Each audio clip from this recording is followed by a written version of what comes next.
ख्वाजा साहब, आप खुद नैब की कस्टडी में रहे, आपके भाई भी रहे, तो क्या जो अकाउंटेबिलिटी के हवाले से जो पिछले तकरीबन 3.5 से 4 साल रहे, वो कैसे कैसे गुजरे हैं? बिस्मिल्लाहिर्रहमानिर्रहीम। मैंने हमेशा कहा है कि नैब लॉ ड्रैकोनियन लॉ है, और दूसरी बात यह है कि एहतसाब कभी भी शफाफ नहीं हुआ इस मुल्क में। इसलिए अगर एहतसाब करना है तो उसके लिए एक गैर जानिबदार और ख़ुद मुख्तार अदारा होना चाहिए, और हुकूमतों का अकाउंटेबिलिटी से बराह रास्त या बिलवास्ता कोई ताल्लुक़ नहीं होना चाहिए, और उसके लिए नए कवानीन फ्रेम किए जाने चाहिए। मौजूदा जो नैब कवानीन है ये अनफेयर है, ये ब्लैक लॉ है, और ये बनाया गया था अपने मुखालफिन के आर्म ट्विस्ट करने के लिए। ये कल भी ये सच था और आज भी यही सच है। ख्वाजा साहब, इमरान खान ने जलसे में ये कहा कि आप ये जो नैब के कवानीन है इस बारे में इत्तेहादी भी बात करें, क्या आप इन नैब के कवानीन को ख़त्म करने जा रहे हैं? इस हवाले से क्या इस पे जो चूँकि ये इत्तेहादी जमातों की हुकूमत है, हमारी इस पे तजावीज़ और हमारा इस पे जो ड्राफ्ट है वो आज नहीं बनाया, वो पहले से तैयार है। ज़ाहिर है हम स्टेक होल्डर हैं इस सारे निज़ाम में, और हमारी कोशिश ये होगी कि नैब कानून को अमेंड किया जाए जितना मैक्सिमम हम कर पाए। वैसे तो नैब को ख़त्म होना चाहिए, नया दायरा बनना चाहिए, लेकिन जो कि पाकिस्तान के अंदर बहुत ज़्यादा पोलराइजेशन हुई हुई है इस वक्त, और इमरान खान साहब का जो झूठ है वो अपने अरूज पे है, तो इसलिए पहले मरहले में ये कम अज़ कम लाजम है कि नैब के ड्रैकोनियन लॉ में से जो जो शिकें CRPC से मुतसादम हैं या सुप्रीम कोर्ट और हाई कोर्ट की डायरेक्शन से मुतसादम है उनको निकाला जाए। आपकी वीडियो बहुत वायरल हुई जब आप ख्वाजा साहब से असेंबली के अंदर बातचीत कर रहे थे, उस दिन वैसे क्या डिस्कशन हो रही थी, किस मामला के अंदर बात कर रहे थे? आपस की बातचीत कर रहे थे। ख्वाजा साहब, पंजाब में जो गवर्नर का बहरान चल रहा है उसके बारे में इमरान खान ने अभी ऐलान किया जब तक आप इलेक्शन नहीं करते ये तहरीक जारी रहेगी। अब जलसे में उन्होंने अभी ऐलान किया। किने ऐलान इमरान किया? खान वो तो ऐलान कर दे रहे हैं खान साहब, 2014 भी किया था उन्होंने। तलबा तंजीमों के खिलाफ रहे हैं, अब खिलाफ रहे यार तलबा तंजीमों के अब रहे आप।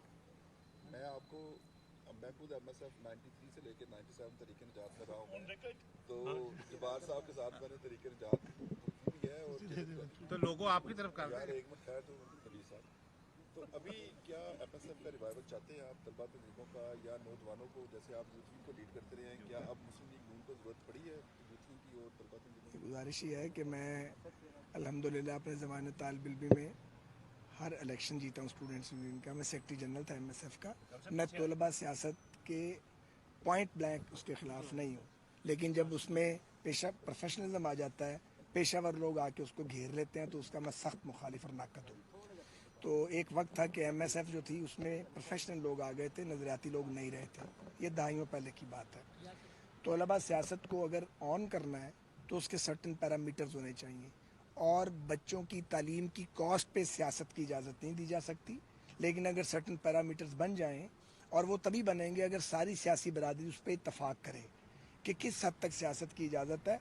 उस सियासत से पढ़ाई मजबूर नहीं होनी चाहिए, तो इसमें कोई मज़ायका नहीं है, इसमें बेहतरी है। पंजाब में गवर्नर का काज़मी साहब ने कहा आपसे सवाल है सर इलेक्शन रिफॉर्म जो है वो यार एक सेकंड सर इशू ये यार आप इसके बाद आपका सवाल सरदार साहब, अंदरूनी कहानियां हम देते रहे हैं, ये कल से जो मीटिंग्स हो रही थी आपकी मियां नवाज शरीफ से इलेक्शन रिफॉर्म्स को लेकर बहुत ज़्यादा बात हुई, कितना मुश्किल है ये इलेक्शन रिफॉर्म्स, और क्या अगर ये कबल अज़ वक्त इलेक्शन की जो बात है इस पर अमल हो सकता है? देखिए, इलेक्शन रिफॉर्म्स तो हर एक के हक़ में है।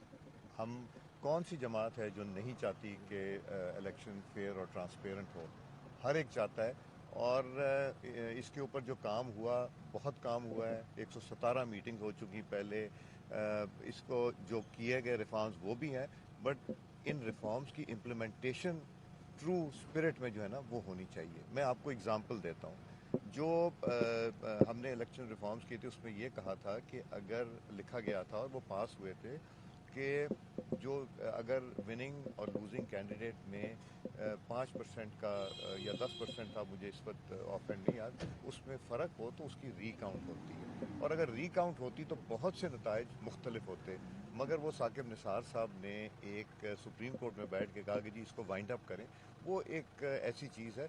सो इम्प्लीमेंटेशन जो कानून बना है वो बहुत ज़रूरी है। वो अगर हो जाए तो बहुत ट्रांसपेरेंसी आ सकती है। हमें उन कानून को फॉलो करना चाहिए। RTS बंद हो गया, وہ ہمیں اس کی کیا ضرورت تھی. تو یہ چیزوں کو صرف فائن ٹیون کرنے کی ضرورت ہے, کوئی بہت میجر اس میں نہیں ہے. तबरेज साहब आप पूछते हैं. कोई- तबरेज में कोई यार वापसी के हवाले से कोई फैसला कोई डिस्कशन हुई है, कब तक वापसी की? मैंने आपको दिसंबर में भी बताया था, मैंने फरवरी में बताया था कि मेरा दिल कहता है कि कुछ होने वाला है, और दिल कहता था, कोई इन्फॉर्मेशन नहीं थी. और मेरी दुआ है कि नवाज शरीफ साहब कल के बजाय आज दिल ने अब आ ज्यादा सके. जोर से कहना शुरू कर दिया। अब आपका दिल क्या कहता है? जी, कानूनी कार्रवाई या सुप्रीम कोर्ट के को अपील ये बताएंगे आपको. ये तो उनके वकला बता सकते हैं, वो तो उनके वकला बता सकते हैं, बट हमारी पूरी जमात की और बल्कि पाकिस्तान के अवाम की भी ख्वाहिश है